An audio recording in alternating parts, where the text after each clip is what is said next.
Can you hear me in the back? Good, thank you. Okay, so as I said, thank you very much for coming for this. And I guess the more I talk, the longer I will, the more I sort of express my gratitude to all of you. And but I must thank, like everybody has very dutifully done, thank Alex, Renata, and of course Hayen and Viren as the principal organizers, and they have managed it so beautifully. Who said, somebody even said, oh, you've printed our name on both sides. So that is the nature of APSI organization. That is the level of meticulousness that we have in our administration. I have nothing to do with it. Anyway, but so I begin by expressing my appreciation. And after a long career, you know, I find myself increasingly aware of how exhausting intellectual life can be. It takes you know how much energy it takes the brain to function? It's an enormous amount. It takes more energy than any other part of your body. And it also requires a lot of water and things like that. So this, and you know, so I'm sort of not entirely unhappy, although it's obviously a mixed feeling of sorrow and freedom, and to be retiring at the end of this year. I still have a long time, but like many of you youngsters, from my perspective, I arrived in the US as a foreign student, and life was a series of hoops. You know, you had to get into a program, you had to then pass your orals, then you had to pass your PhD, and then you had to get a job, and then you had to get tenure, and then you had to, and so it was, life just went that way. And you know, if you happen to bring up a family, I'm looking at my family, they did okay. I have a very, very delightful family, and they looked after themselves. They didn't. Anyway, so they were, but I must say, one of the most fulfilling parts of my academic career has been working with the students and the undergraduates also, but also the wonderful, brilliant, serious, mature graduate students that I've had at Chicago, at NUS, and at Duke. I'm not too many, but I've had several MA students. But and I find, you know, as the energy depletes as you grow older, it's the graduate students who know what the latest books are, right? And what books should be read and so on. And that is wonderful. So just write me a report and don't do an AI version. Right? So that's really been wonderful. Each of you whom I have supervised or served on your committees has led me on a journey of discovery, I will say. Not only of new knowledge, but new ways of looking at subjects, you know, whether it's through visual studies or through history, philosophy, theory, or environmental histories, more recently histories of science, medicine, technology. All of these things have been just sort of wonderful to learn about, and that's what doesn't make you think of the hoops, right? You're doing exciting things. So all of this has been these learnings from you have gradually informed and reshaped my thinking as well.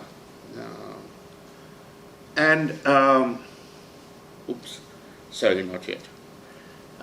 And I have certainly learned a lot from them.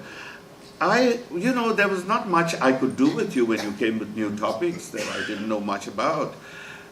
So at best I could sort of argue with you or try to correct you, and you didn't always listen, which was fine with me.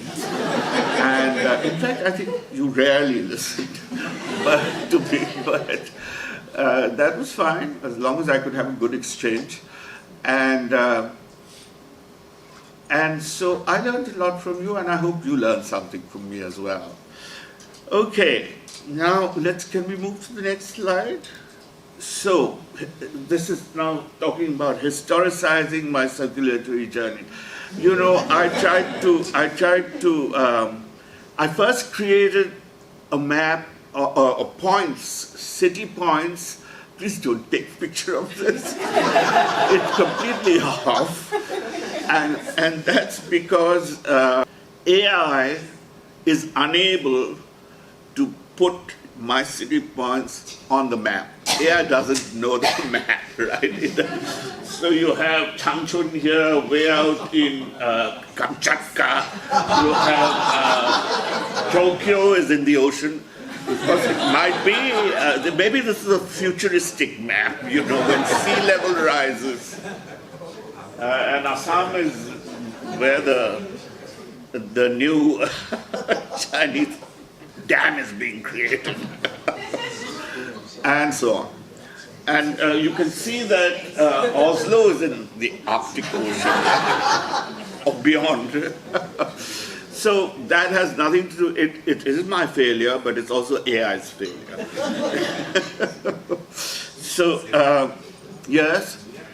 But I want to talk about circulatory histories and circulatory journeys. I've developed an argument about circulatory histories, and so it's part of the conference title and also part of my talk now. And by circulatory, of course, I want you to understand that I don't mean coming back to a place. Circulatory, not circulation, right? It's going from one place to another, perhaps coming back, perhaps looping back, perhaps spiraling back, or not even coming back. But ultimately, many things do come back. Okay, so the next. When I practiced my slides, it was entirely an intellectual practice because, you know, this is a serious intellectual conference. And then some friends saw it and they said, there's nothing about you in this, you know. So tell us something about you, tell us something about your childhood, your adulthood, yourself. So I said, okay, I'll do that. And I dug up some pictures that, let me see. Okay, so I was born in Guwahati, Assam. Assam, I'm sure many of you don't know where or what Assam is. It's famous for tea. And I am there as a grumpy 2-year-old. Some things never change, right? And that is not my mother, but that is an older cousin. She's quite a beauty, isn't she? And she had sent it to her grandson, whom I met recently in Amsterdam. And he sent it to me. I said, oh, perfect, I'll put it up there. I do have others. My grandfather on my paternal side, I am from a relatively elite background. He was what we call it, he was a barasab. He was a colonial officer, right? And you can see it in his shoes and his orderlies and so on. And this picture was taken, William, are you seeing this?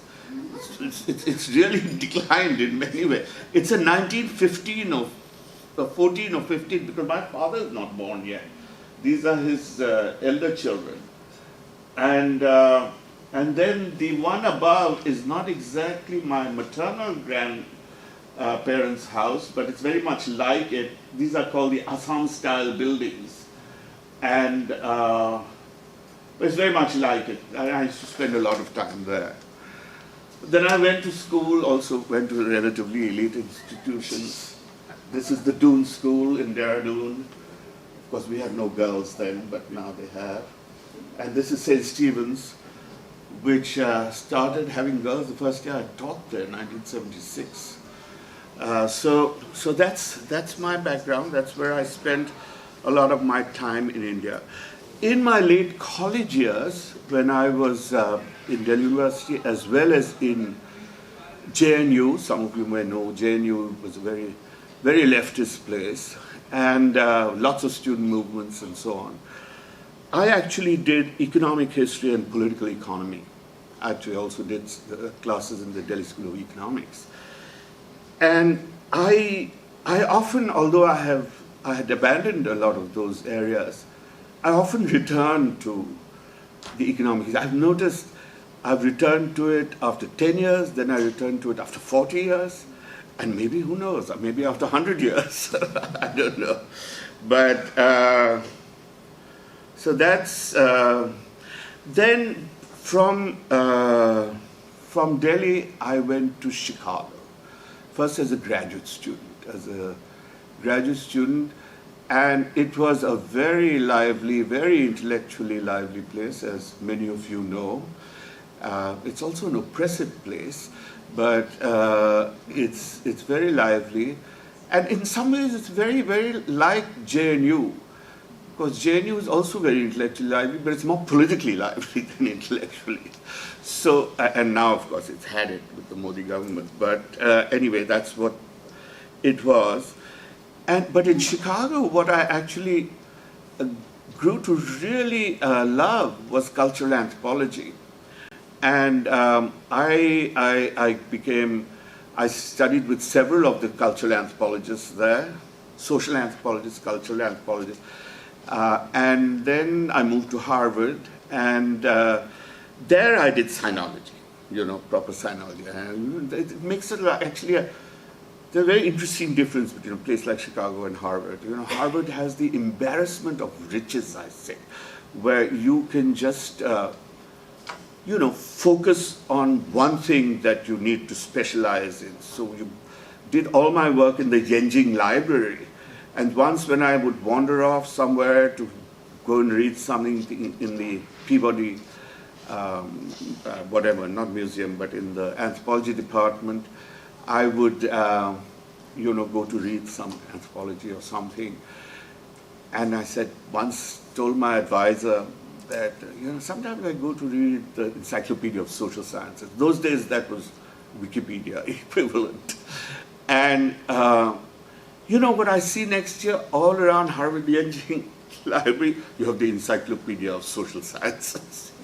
So they could afford anything and everything, and the same people would come for the talks because they had enough of a group, right?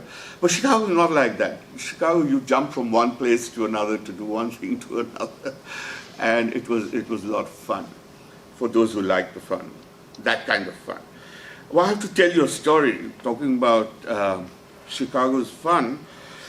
So, as you all know, Chicago has been voted consistently. I see some undergraduates from there, consistently by undergraduates, as the least fun school.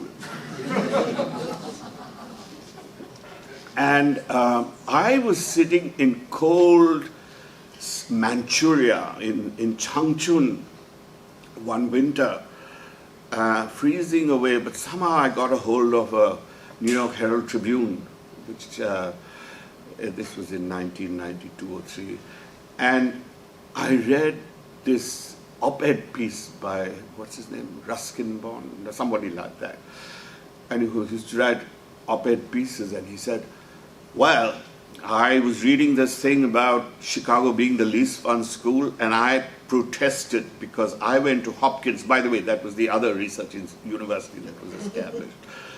I went to Hopkins, and I can assure you we were the least fun school.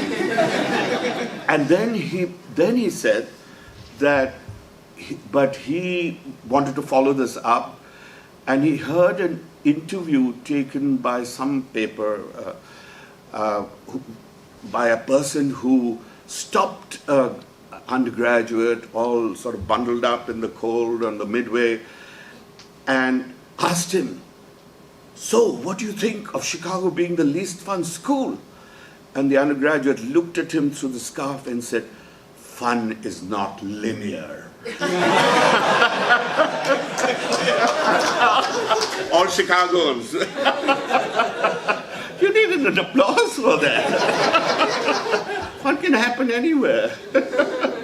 In your mind, in the library. Anyway.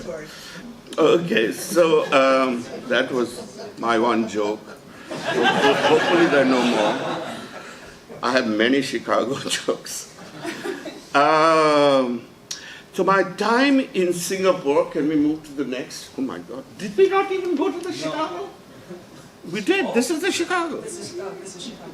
Oh, sorry, you missed. We're not being synchronized. Sorry, okay, you've done Singapore. You've done Chicago. This is now Singapore, this is not Chicago. I think people wanted to take pictures of, they wanted to take pictures of Chicago. Can you move back to Chicago? There are lots of Chicago people here, so they want to take pictures. Chicago, oh, I forgot to mention, I wrote several books while I was in Chicago also. I first wrote a very, by the way, this is the 4th or 5th edition of the Chinese translation of my book. My first book, which is Culture, Power and the State, which was just delivered to me last year. And this was done mostly at Harvard and Stanford. And these two, and they really, is quite sinological. And these two were done in Chicago. And I think you can, all of you can tell the quality, the place in the book, right? Okay, now we can move to Singapore. What's their house? Huh? What's their house? What's that? That's our house. Oh, then look at you, half of you are there. Yeah? Fijian, Ninshan, Limin, Wochuan. Some of the people are. Anup I met recently. So yeah. So and this is our house. You remember that? Yeah. It was there's a story with that too. It was the house, I'll leave it at that, John Dewey lived in. Until somebody told me, how do you know? Do you have proof? So I wrote to the John Dewey Foundation. They were very polite, but they didn't think it did. No, there is a more reasonable explanation. Okay, we're going. So are we in Singapore? Yeah. Okay, so Singapore, I better get to it too. Yeah, so Singapore, Singapore is a very cosmopolitan place. It's probably the most cosmopolitan place I know in its entirety. And of course, technology and commerce is everywhere. It's high-tech everywhere, and they love to, it's almost obscenely tech, right? Sorry.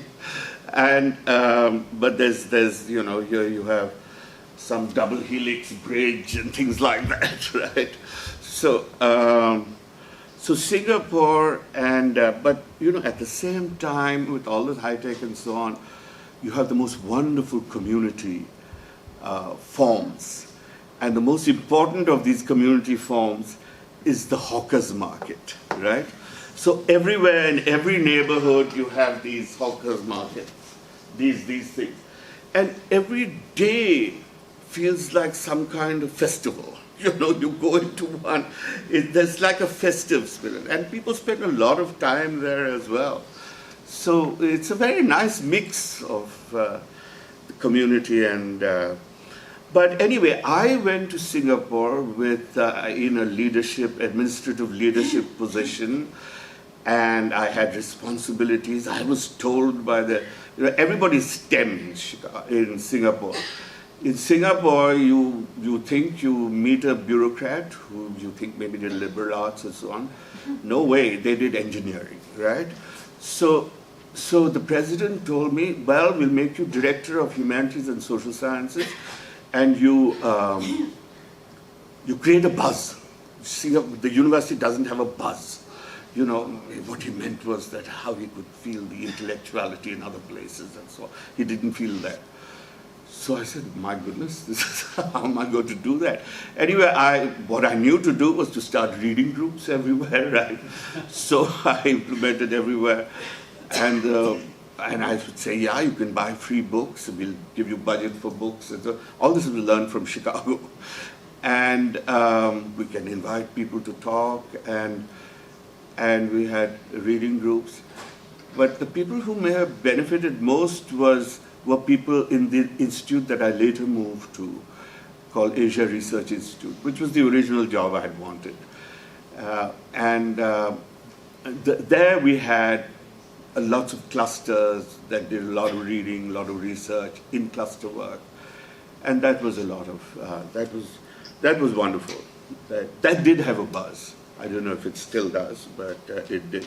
I inherited that institute from the great Anthony Reed, who really, you know, set the tone for it. I hope I was able to live up to his. But on a more serious note, the new responsibilities and the whole cosmopolitanism really changed. It put me on another current, right? If you're talking about oceanic currents and so on, it put me on another current. And I began to think more seriously about, you know, the rise of Asia, which it was like front seat of watching the show of the rise of Asia, especially China, but also other countries around there, right? And so I thought, you know, we need to do something about this. So we did. I did create a group called Asian Connections, Maritime Asian Connections, historically and contemporary Asian Connections, and so on. And it worked quite well, and it's still around, I believe. They're still doing that. Of course, at the same time, we were also beginning to get all these intimations, all these warnings of climate change and so on. This was 2008. And Dipesh had also written, Dipesh Chakrabarty had written his very famous book, essay on the climate change and history and things like that. And I turned, there are two things that happened. One was that my own intellectual thinking began to take this planetary turn, right? So, I started doing more research on environment and science, and so I'll come to the science part in a bit. And but I also, you know, most of these last two Chicago books tended to be deconstructive. They were post-colonial, they were deconstructive, and I still think deconstruction is a very important development. It really explains to you the ideology behind certain power positions, and in a way, but it's obviously not enough. And what most people have done is just let it be, just take it apart and let it be. And so I've been thinking that the relationship between deconstruction and reconstruction is really not a dialectic, but a dialogical one, right? So that you can have, you know that, you know, you will be deconstructed in the end. But for your generation, you have to be able to produce a narrative that can incorporate notions of justice, at least for your generation, for the ones you identify with, right? So that was the way I began to think of it, and I wrote a book there called, it'll come in the next slide, I think, but we'll come to that. So, talking about planetary change and the Anthropocene, why don't I have that book? Anyway, it's called The Crisis of Global Modernity. Is it there? Yes, it's directly behind you. Oh, there you go. So it was in between the the hawker stands, and which sort of fits what the book is about, yeah. And but anyway, I wrote this Crisis of Global Modernity, where I tried to sort of look at Asian traditions as well as certain necessary sciences to be able to understand what climate change was about and what effects it would have. So the next slide, if I may go to those, is called Learning the Sciences, Embracing Water. So it was a very interesting way in which I learned sciences in Singapore, because I had never had much science in my life. I was an arts student all the way. But then in Singapore, when I first arrived as Director of Humanities and Social Sciences, they had this big corporate building which the administration occupied. And I was on the 5th floor of that, and I would organize conferences on the highest level, and we could see the city and everything. It's always, I remember Jim Scott coming to one of them and saying, "Boy, you've got corporatism has gotten you." So I then decided I better go to RE. And so, but one of the things that I had to do, the job had very little for me to do other than create a buzz. It was to supervise two times in the year when NUS faculty would submit proposals for humanities and social sciences to the Singapore government for funding. And there was at most one a year that would come somehow. And mostly it was business school about gaming and things, So that kind of thing. So anyway, but what they would then expect me to do is attend all the other science proposals and so on that were being vetted and so on. And in that process, I began to learn about science. And it really fascinated me. Then our reading groups also did a lot of that kind of, science as it's relevant to us. To the humanists. But having done that, I also began to think, together with the writing of this book, but especially after the writing of this Crisis of Global Modernity, are we on the, yeah, we're embracing water. I began to see increasingly study water. I had studied water earlier as well, but I began to see water very much as the primary threat in the Anthropocene. Either you have too much or too little, either it rises or it sinks. And so I even wrote a strange little piece called Oceans as a Paradigm of History, which ended with the idea of the revenge of the oceans. And where I tried to understand ocean flows as the best metaphor for understanding a layered and circulatory patterns of history, right? So I tried to do that.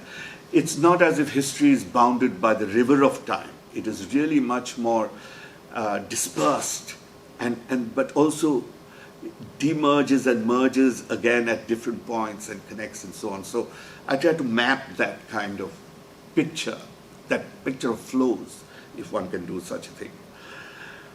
More recently, I have looked at the relationship between land and water through the hydrocycles. So, the way in which the ocean evaporates and sends up, goes into the clouds, which precipitate, and water falls, but it falls in many different forms.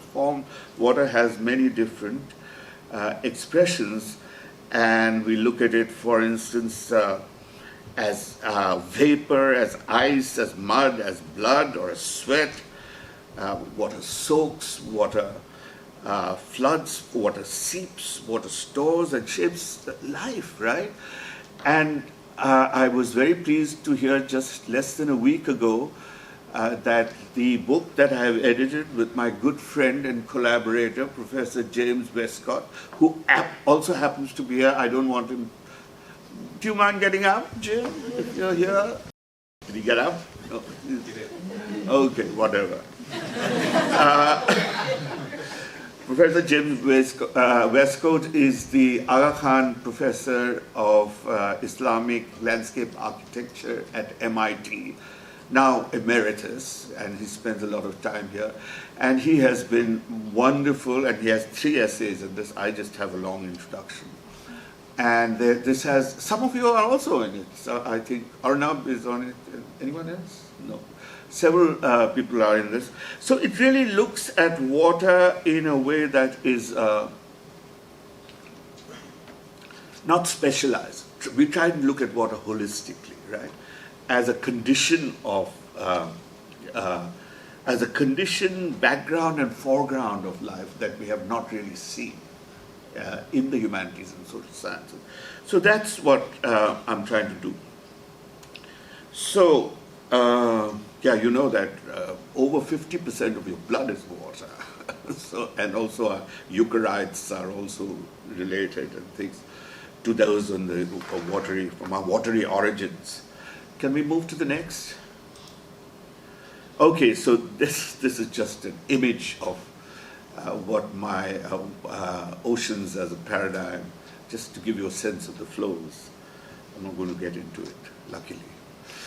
Okay, when I returned from Singapore, you know, in Singapore I didn't do much teaching, so I didn't do much Chinese history, although we read lots of Chinese books as well. But when I came to Duke, I, of course, went back into Chinese studies.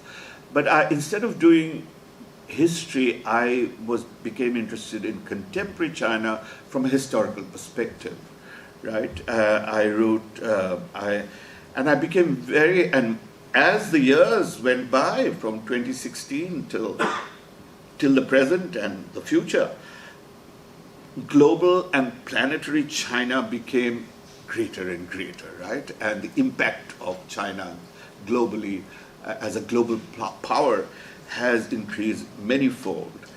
And so I did a paper on, I've done several papers on the Belt and Road Initiative to see, because the historical question that I posed there is that, okay, this is how I look at different strands of modern imperialisms, right? From the Dutch, the British, and later the US.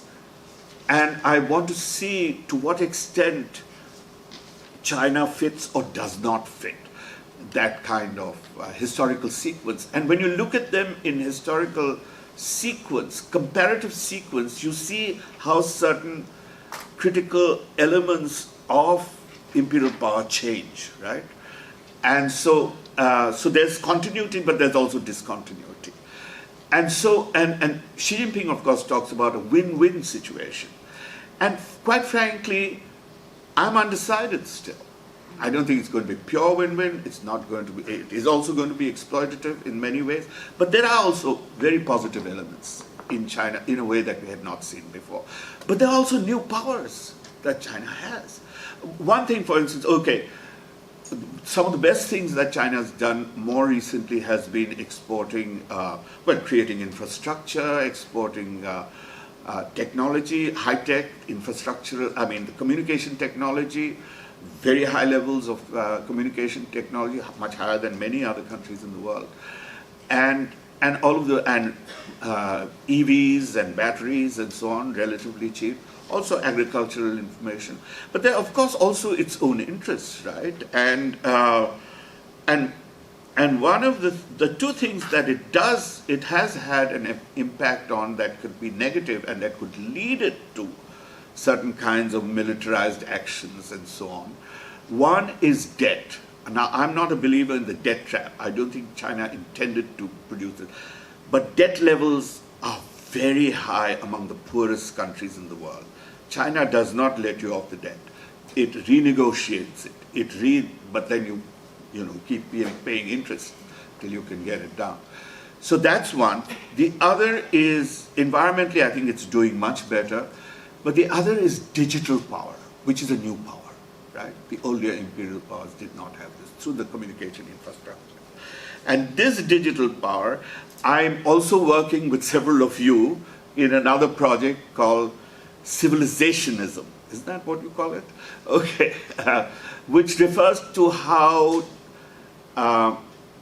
21st century populist leaders and dictators use the civilization argument and so on to mobilize their followers, to mobilize and imperialize if they can. And what I would say is that, and all these countries, Modi has his own Hindu civilization, and Putin, as we know, has his whatever civilization. It has to be incorporative of Ukraine, and you have, Hungary has their own, and MAGA is one too. Let's not forget that. And so you have these kinds of, but I think China is different in a very significant way, is that the new Chinese civilizationism is less about Confucius institutes and, high-level talk and this, that. It's much more through digital power. It is much more through digital control. It is through things like TikTok, Temu, Shein, and various other technologies which are already hardwired, and in which most countries who they claim to have, what do they call it, digital sovereignty, do not. This digital sovereignty ends up being, China is the only country that has real digital sovereignty, right? Even the US doesn't have digital sovereignty. NVIDIA are doing this, that, and the other, who knows? And of course Trump gets a, gets a chunk. So I think that what this kind of digital control also shapes feelings, desires, a sense of self. And I think it contributes at least to the shaping of the depoliticized self, a word that was developed, I think, first by Wang Wei, right? The Chinese leftist, didn't you call it? The depoliticized self. The politics of depoliticization. Okay. The politics of depoliticizing, which is one step. This is the technology of depoliticization. Let me say that. Okay. Okay, we are coming to the end, except the end is... Okay, I want to talk about something that has always bugged me, which is nationalism. I've written several books related to it. And I want to say that when I was in India, I was there till the age of 24, I was, of course, aware that there was a national conditioning happening all the time, that we were being made into nationals. But I wasn't self-aware. I wasn't self-conscious, right? And so it was easy for me to imagine myself as a universalist, a socialist universalist, You know who our leader was. We knew who our leader was. We knew what our path was. And so that was it. It was more universal. Coming to the US actually made me recognize my own nationalism, because we're always being interpolated. People from the global south, and I'm sure a lot of Chinese people also until recently, were interpolated as some backward people, right? Someone, the other. Even if done so nicely, there was always that conditioning.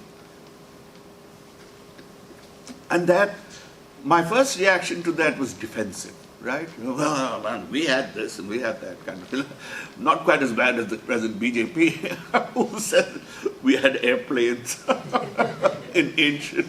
And recently, I think he started saying something even more ridiculous, Plastic surgery. Plastic surgery. But they did have something for that. Dental, they had dental. Anyway, then, so that was my first event. It was a kind of purely reflexive nationalism. But my biggest shock was when I went to China and discovered that such a kind of interpolation as a backward other also existed there, right? For me as an Indian. And it was certainly not direct, but it was indirect. So sometimes in a kind of a left-handed compliment, oh, Indians are so dark, but you're so fair and nice looking.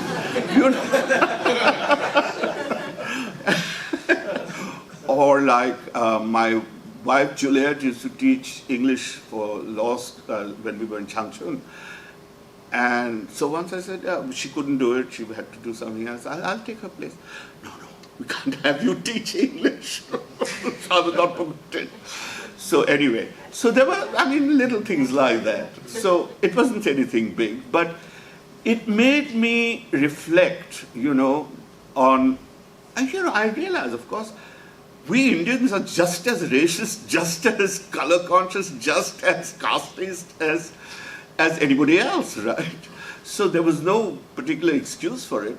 The more important thing was to understand how is this being cultivated? And this is the last point, although it's a complex point. So I began to develop a more systemic understanding of the roots of this identity formation, right? And I created, over the last 3 or 4 years, a model that I've been using, and some of you have seen it before, but maybe most of you have not. It's called the epistemic engine. Thank you. Well, also, this was pre-AI. And I don't know, somebody else then did the diagram for me. I did it, and then I didn't know how to insert the stuff. So somebody else did it, so I didn't have much. I haven't had a chance to correct it. But it's a serious point. It is that the dynamic circulatory force in the world is the dynamic system of global nation states, capitalist global nation states, because most nations are capitalist. And the drive, the acceleration that is produced in our time, right, as our time accelerates, is very much a product of the circulatory nation-state system. Now, many of you who are familiar with my work will recognize that, but I'm sure it may be a little strange to others. Materially, the epistemic engine, what I call the epistemic engine, is the assemblage of states and capitalist structures unceasingly seeking resources, markets, and profits globally. And they're in competition with each other, which is what makes time move faster and faster, right? The construction, should I say, that happens looking for a fix somewhere, whatever resource there is. Cosmologically, it is based on an Enlightenment dualism, which is the binary of the subject versus the object, originally God versus the world, and now the human versus nature, that kind of binary, and that's the Enlightenment cosmology. Do you see that there, the blue box there? The system of nation states and capitalism is this rounded sphere, and it is through this that the world order and world politics are shaped. But I want to say, and it's very important that we don't only have to know the epistemology, we also have to know it epistemically. That is, from an epistemic point of view, it is a Foucauldian idea of power knowledge that is embedded here. That is, in the Foucauldian system, the knowledge regime is not one that separates, power knowledge is not one that separates true from false, but that which is acceptable knowledge, right? So, and this fits very well with the idea that what these people are trying, from a sort of more than humanist cosmology, are trying is to make it nature-centric, not profit-centric, not development-centric, but nature-centric, right? But it becomes very difficult because if we had a nature-centric cosmology that was driving all our production systems, we would have a much more sustainable world, right? And there are many forces. There are forces that are starting from indigenous groups, island, marginal, precariat all over the world, as well as higher, more middle-class levels of civil society, of environmental groups, of even agencies in governments and in international agencies and so on, who are committed to having a different center here. And each one of these COPs, right? Now there's one happening. Where's the next one happening? The last one was in Sharm el-Sheikh. They've had it in all these oil countries. COP23. The most famous one was COP15 in Paris. And then they've been, so And people from NGOs and associations and so on come on, and they were the ones who started it. The governments are often taking it over, but they're still the ones who are pushing it. And so it is this, and what I want to say is that, some people feel that these people should work completely outside the system and try and shape global politics, like the young lady from Sweden. What is her name? Huh? Greta. But in a way, it's not a bad idea this is something that leaves you, of course less and less in this way, but leaves you some room to, stretch become flexible enough to adapt to some portions of things and ultimately achieve your goal, right? So that is my hope, that this epistemic engine, which has generated this enormous technosphere, right, which is many times the magnitude of the biosphere. Everything we build, underground, overground, beyond the orbit, and so on. Also, it results in huge amount of exhaust in the Earth. And unlike other systems in the Earth, it is unable to get feedback loops, negative feedback loops on its exhaust. And so it is this that has to become more nature-centric, is what I'm urging here. So I don't want to spend any time on these, but all I want to say is that there are some anthropologists and STS people who argue that the only way we can go is the indigenous way, which is to say that they don't think in terms of a telos. They don't think in terms that these indigenous communities they think this way, they don't think that way, right? If you know what I mean. They don't think in terms of an ultimate goal to be achieved. And so you have to reverse the hegemony of time that has taken place since capitalism, accelerating time, right? And they want to convert the truth of space in time, right? They want to put space instead of time. Live in the here. They want to get rid of the end of history idea. Live in the present. Live with what you have. Live with what you manage. But so they're futuristic. But you cannot ignore hope in the struggles of life for a better life, right? Struggle for life for a better life. Struggles of life for a better life. Hope, as far as for Lucian, as we know, is the road that we have to make. It is undeconstructible because hope rises again and again. It is really an imperative. What do you call it? A deontic. Okay, I'll stop there. Thank you.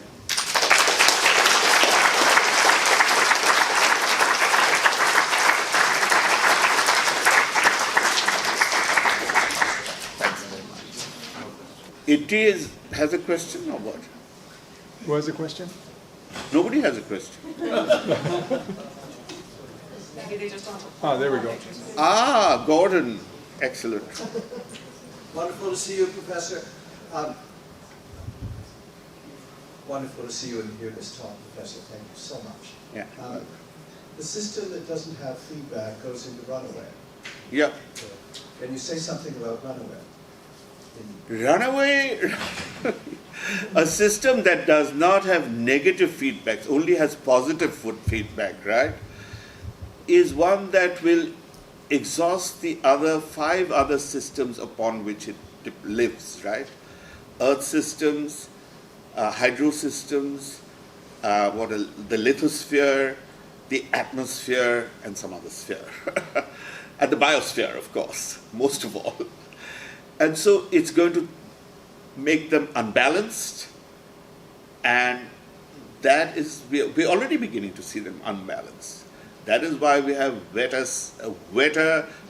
places are wetter, dry places are drier, floods, fires, sea level rise, glacial melt, all that is happening. Because we don't know how to get rid of our exhaust, basically carbon, but also I don't think it's only a carbon issue, you know.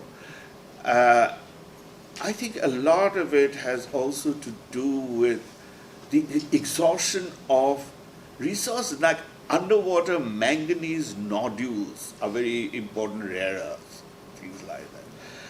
And you know, you should go to some of these mining sites, the kinds of enormous machinery they use to dig up places, dig out things, just to get a little bit of rare earth or something like that. That's where we are. So it's not, yeah, that's what I hope that. Thank you. Not a very thankful thing to say. Any other questions? I like very much your comment on system with no feedback is runaway. To create your system, it seems to me that this runaway system with no feedback, going back to some earlier comments, there was a system, if not with feedback, with some kind of control, which was a cosmological transcendental aspect of it. Yeah. Now this transcendental cosmological aspect of it in your system here becomes subject versus object, sanctions, mastery, conquest of nature in the name of progress. Yeah. Which we think of Saint Simon, which is to say, Probably. don't fight with each other, fight with nature. And so we've been on the Saint Simonian part of fight with nature. Yeah. And the fight with nature is not so much, you could say, partly yes, between nation states, but really, what if I say that it is actually the expansion of democracy? The expansion of democracy, uplifting many parts of the world, China 600 million, to the wealth which the top class enjoys. So this is something which apparently the whole world is committed to, uplifting of everybody, the masses and so on. I'm not sure what engine to call this, maybe democracy, but it seems that democracy may be something sitting within you. But you know, while China may have, there's also a lot of the Gini coefficient of inequality in China is also quite high. But you know, so much, we all know that it's less than 2 or 3% of the world that is eating most of the profits, right? If you look at the number of how do you call them, billionaires or whatever, right? There is a lot of resource there. And the engine more than anything else is, you know, why should we have consumerism? Why should I think you've got this slightly wrong. You know, so here, what is happening here, at best what you're saying is consumerism is the driving force, right? So if you had a system where you could put some guardrails on consumerism, transfer your resources, do not give it all to billionaires, right, which is happening now, even before this government, there's a wonderful work by, I forgot his name, Jack Smith, I think he's a economist at Essex, who writes about how, you know, the redistribution can be made much more in terms of social recreation rather than being put into the production system for unnecessary consumer goods, right?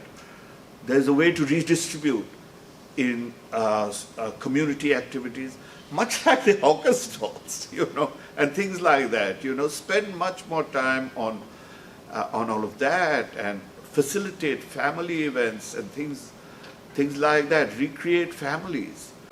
The system is not geared, I mean, you know, I think you're already going one step beyond where we should be with thinking of consumerism and democracy as the problem.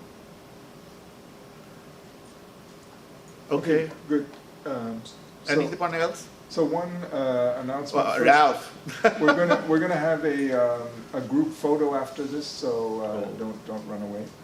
But what I think I'll do now is maybe collect a couple of questions, and I think just one more question. just one more question. There's a gentleman. I guess then it's Ralph.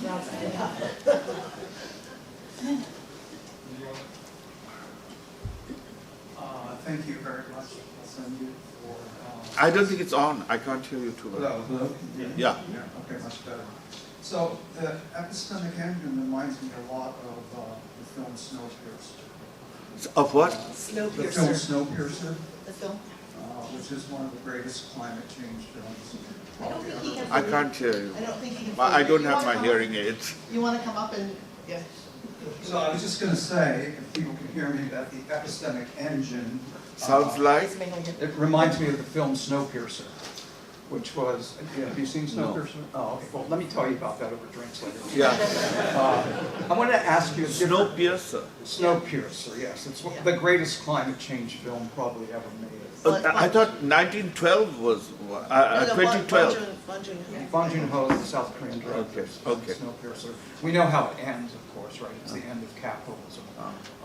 But I wanted to ask you about the different parts of this, and I think one of the strongest critics that we have right now, who is based in Europe, is Andreas Malm. And I'm thinking about his book, How to Blow Up a Pipeline. So I want to, in part of his argument, those of you who have read it, is that Extinction Rebellion, and it's mostly focused more on European climate change politics than it is on the US. But most of the argument is that a nonviolent climate justice movement has failed, right? That the engine, the Snowpiercer engine, if you will, keeps marching along, right? That this kind of process, this Keeps epistemic accelerating. event keeps accelerating, right? And it's going to end in disaster. And his argument is that there's been too long of a dependency on nonviolence in the climate justice movement. And he argues not to hurt people, but what we have to start doing is destroying pipelines, destroying the stuff that makes this epistemic engine work, material. The that technosphere. keeps the technosphere. I'm just wondering if you've thought about that, in your work on. No, I have not. That's actually what we're going to do next. Yes. I believe in nonviolence.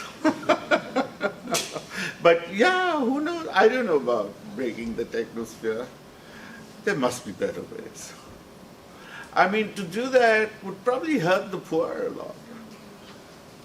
With the people who can't afford it, those guys who can afford it can always go somewhere. They're private pipelines. Yeah, private pipelines. And Musk has people, he wants to settle people in Mars by, 2050 or something? I mean, so he wants to basically, he's given up on Earth. He's given up on this. He's probably seen the movie. And meanwhile, someone like Zuckerberg has gone to Maui, or has gone to Kauai and has bought up half of the island, and is building sustainable bunkers underneath ground. There you We go. shouldn't be attacking those. No, those you can attack. Well, if you can find where the rich get there. Okay, I think that's it. Okay. Thank you.